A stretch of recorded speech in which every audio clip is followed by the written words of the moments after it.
Welcome to Tukai movie YouTube channel. নতুন একটা video চলে এলাম। ভিডিওটা ফার্স্ট থেকে লাস্ট পর্যন্ত দেখবে, লাইক কমেন্ট শেয়ার আর সাবস্ক্রাইব করবে। ভিডিওটা ভালো লাগলে আশা করি খুব ভালো লাগবে। আসলে পোস্টার ড্রপ করা হয়েছে, সেটা নিয়ে একটা কথা বলবো। প্রথমে পোস্টারটা নিয়ে কথা বলি। এটা হচ্ছে আজকে সোমনাথ দা এই ছবির আরো একজন পার্ট, এবং জিদ্দার বলতে গেলে প্রত্যেকটা ছবিতে ম্যাক্সিমাম সবকটা ছবিতেই সোমনাথ দা আর কি থাকে। সোমনাথ দার আজকে একটা দারুণ পোস্টার সোমনাথ দা দেখলাম তার পেজ থেকে আপলোড করা হয়েছে।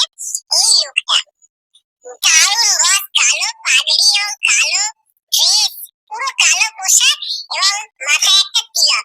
মানে আমি এটা কিন্তু অনেকদিন আগে লক্ষ্য করেছিলাম সোমনাথ দা কিন্তু এই সিনেমায় আছে, কারণ আমি দেখেছিলাম রয়্যাল রিভিলে একটা জায়গায় তোমরা দেখবে যে বিপ্লবী না টাকা তদন্ত সিং যখন একটু বয়স হয়ে যাবে, ওই বয়স হয়ে যাওয়া জিদ্দার পাশে কিন্তু সোমনাথ দা ছিল, ঠিক আছে। ইভেন কিছুদিন আগে যে গানটা এলো, মানে ফার্স্ট যে গানটা যাবো সেখানে যখন এই টিটাগড় দুটো মিলে যে সিনটা যেখানে রূপার আর কি মাথায় হাত রাখছে অনন্ত সিংহ, সেখানে কিন্তু জিদ্দার পেছনে দেখবে সোমনাথ দা ছিল। তো যাই হোক, সোমনাথ দাও কিন্তু এই ছবির পার্ট, এই ছবির একজন অভিনেতা সোমনাথ দা এই ছবি থাকছে। এবং আমি সোমনাথ দার দাড়ি দেখে ভুলে গেছিলাম, জিদ্দার জন্মদিনে যেদিন দাড়ি মানে বড় বড় দাড়ি দেখেছিলাম সেদিন ভুলে গেছিলাম সোমনাথ দা কেউ বলে বিপ্লবী কেউ বলে ঢাকাতে আছে। তো যাই হোক, তো কেউ বলে বিপ্লবী কেউ বলে ঢাকাতে, কিন্তু সোমনাথ দা থাকছে। এবং এই পোস্টারটা মানে সোমনাথ দার লুকটা ঘেরা লুক, মানে এইটা মানে পারফেক্ট ডাকাতের যেরকম লুক হয় ঠিক সেরকম ডাকাতের কিনার লুক। দারুণ ভাই, হেভি লাগছে। এবং যেরকম ভাবে জিদ্দার মানে আমি এন্ট্রিটার জন্য অপেক্ষা করেছি, আমি সকালেও ভিডিও করেছিলাম তখনই আর কি পোস্টারটা সোমনাথ দা আপলোড করেছিল, তখন বুঝতে পারিনি, তখন এই তো মানে জিদ্দার ওই পোস্টারটা এসেছিল। তো আমি বলেছিলাম সেখানে যে বাজবে তালি পড়বে সিটি, হবে যখন বড় পর্দায় আমাদের বসের মাস এন্ট্রি, ঠিক আছে। এই মাস এন্ট্রিটার সঙ্গে যখন সোমনাথ দাকে আমরা দেখতে পারবো, দারুণ একটা বিষয় হবে। যাই হোক, বেশ ভালো লাগে সোমনাথ দার এই পোস্টারটা, মানে ব্যাপক একটা র ফিল, তার সঙ্গে পুরো একটা ডাকাত ভাই, একদম ডাকাতি লাগবে, কোনো ভাই সন্দেহ নেই একদম ডাকাতি লাগবে সোমনাথ দাকে। এবং এটাই বেশ ইন্টারেস্টিং, মানে ক্যারেক্টারে পুরো ঢুকে যাওয়া। যাই হোক, বেশ সদ্যে চেয়াতে মিলেমিশে একাকার হয়ে যায়, দিয়ে ওটা পোস্ট করা হয়েছে, সোমনাথ দা পোস্ট করেছে। যাই হোক, বেশ ভালো লাগছে। আজকে আরো একটা পোস্টার এসেছে, মানে কিছুক্ষণ আগে 5টার সময় আরো একটা পোস্টার ড্রপ করা হয়েছে, যেরকম নন্দিনী প্রতিদিন দুটো করে পোস্টার ড্রপ করে। সেটা হচ্ছে যেটা ড্রপ করে সেটা হচ্ছে চন্দন সেনের আরো একটা পোস্টার। মানে এই ফার্স্ট টাইম চন্দন সেনের পোস্টার দেওয়া হলো, এবং চন্দন সেনের ক্যারেক্টারটার নাম হচ্ছে দুলাল রয়। বাট এইখানে ভালো করে দেখো, চন্দন সেনকে কিন্তু একটু বয়স্ক লাগছে। মানে আমরা গানটাই দেখেছি চন্দন সেন পুরো ইয়ং, জিদ্দার সঙ্গে পাঞ্জা লড়ছে, বড় বড় বউ দাড়ি, এবং চন্দন সেনকে বেশ ভালো লাগছে। মানে এরকম ইয়ং চন্দন সেন আমি দেখিনি, এই ফার্স্ট কোন সিনেমায় চন্দন সেনকে এমন একটা লুক দেওয়া হয়েছে। এবং এইখানে দেখো ভালো করে, এখানে কিন্তু একটু বয়স বেড়ে গেছে। মানে এটা যখন ডাকাতি সিনগুলো থাকবে তখন এই চন্দন সেনকে আমরা দেখতে পারবো। বলেছে ইতিহাস শুধু পথ প্রদর্শককে নয়, মনে রাখি পাশে হেঁটে চলা মানুষগুলোকে। মানে অনন্ত সিংহের সঙ্গে যারা প্রথম থেকে শেষ পর্যন্ত ছিল তাদের মধ্যে অন্যতম হচ্ছে দুলাল রয়, চন্দন সেনের যে ক্যারেক্টারটা প্লে করেছে, বেশ ভালো লাগছে।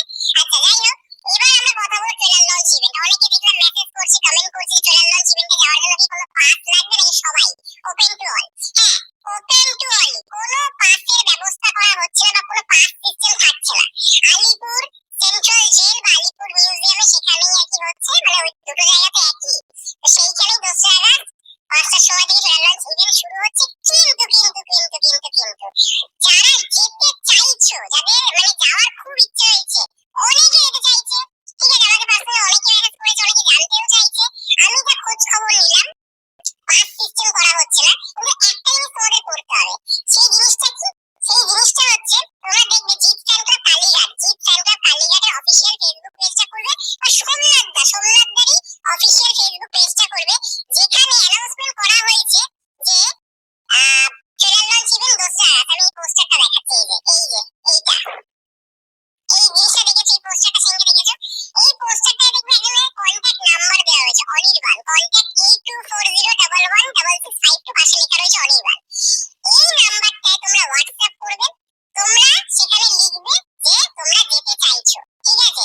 হয়তো সেখানে তোমাদের একটা ফোন নাম্বার, তোমাদের ফোন নাম্বার এবং মেল আইডি দিতে হতে পারে।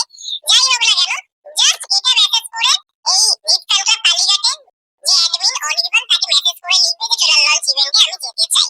এই জিনিসটা শুধুমাত্র মেসেজ করে লিখবে, তখন তাদের পক্ষ থেকে, অনির্বাণদের পক্ষ থেকে দেখবে একটা ইনভিটেশন কার্ড তোমাদের দেওয়া হচ্ছে, ঠিক আছে। এবং সেখানে লেখা থাকবে কফি দেওয়া হচ্ছে, ঠিক আছে। এবং সেখানে লেখা থাকবে ইউ আর ইনভাইটেড। তো ওই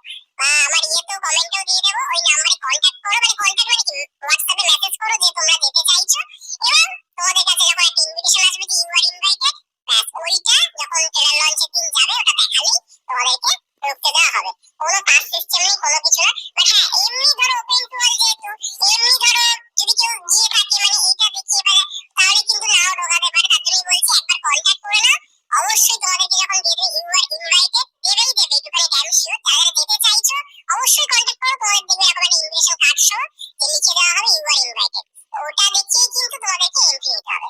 ব্যাস, ওই লেখাটা দেখাতে পারবে না, তাদের মনে হয় ঢুকতে দেওয়া হবে।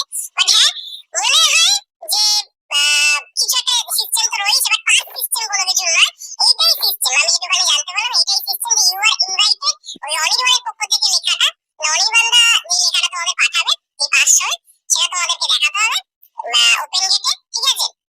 সেখানে তোমরা দেখিয়ে এটা দিয়ে এন্ট্রি নিতে পারবে, ঠিক আছে? আর যাদের কাছে ধরো এরকম কোনো লেখা আবার যারা ধরো কন্ট্যাক্ট না করে যারা চলে গেলে, তাদের ব্যাপারে আমি বলতে পারছি না এখন, ঠিক আছে? ওপেন টু অল, ঠিক আছে? এবার দেখো একটা সবই জায়গাটা লিমিটেড ক্যাপাসিটি থাকে, তো সবাই যদি সেই রকম ভাবে ঢুকে যায় তাহলে একটা বড় কেওয়াস হয়ে যেতে পারে। তো তার জন্য এই জিনিসটা করা হয়েছে। এবং সেখানে মানে সেদিন যখন পোস্ট করা হয় সেদিন কিন্তু লিখেও দেওয়া হয়েছিল যে যারা যারা আসতে চাইছো অবশ্যই কন্ট্যাক্ট করে নাও, এই পোস্টারের মধ্যে লেখা ছিল। তো এটাই হচ্ছে রিজন। এই নাম্বারটায় তোমরা হোয়াটসঅ্যাপ করো, হোয়াটসঅ্যাপ করে যে জাস্ট লিখো যে তোমরা আর কি যেতে চাইছো, মানে তুমি যেতে ইন্টারেস্টেড, এবং তোমাকে দেখবে একটা invitation card so you are invited জিনিসটা লিখে দেওয়া হবে, ঠিক আছে? তো যাই হোক, এটাই ছিল মোটমাট বিষয়। দেখা হবে ট্রেলার লঞ্চের দিন 2 আগস্ট বিকেল 5টার সময়। অবশ্যই 5টার মধ্যে সবাই চলে আসার চেষ্টা করো, কারণ জিদ্দা কিন্তু খুব পাঞ্চুয়াল, টাইমের বিষয় সে খুব একটা লেট করে না। এর আগের ইভেন্ট গুলো যেগুলো গেছি সেই এক্সপিরিয়েন্সটা আমার হয়েছে। তাই অনেকদিন পর আবারও জিদ্দার ইভেন্টে, যাই হোক ট্রেলার লঞ্চ ইভেন্টের আগে আর একটা ইভেন্ট হবে, ঠিক আছে? এই কয়েকদিনের মধ্যেই হবে। আমি বলেওছিলাম গানের লঞ্চ একটা হবে, মানে গান লঞ্চ হবে 22 তারিখ, 23 তারিখ অথবা 24 তারিখ, যে কোনো একটা গান আসবে, ক্যাবিনেট সংটা মনে হয় আসবে, তখন কিন্তু সং লঞ্চ ইভেন্টও হতে চলেছে। যাই হোক, সেখানেও পারলে সেটা তো পুরোটাই ওপেন টু অলই হবে, কোনো একটা মলেই হবে, তখন তো তোমাদের সঙ্গে দেখা হবে। যাই হোক, এটা ছিল মোটমাট ভিডিও। তোমাদের কি মন্তব্য কমেন্ট করে যাও। ততক্ষণের জন্য সে ভালো থেকো, সুস্থ থেকো, দেখা হচ্ছে নেক্সট ভিডিওতে। Tata, take care and by.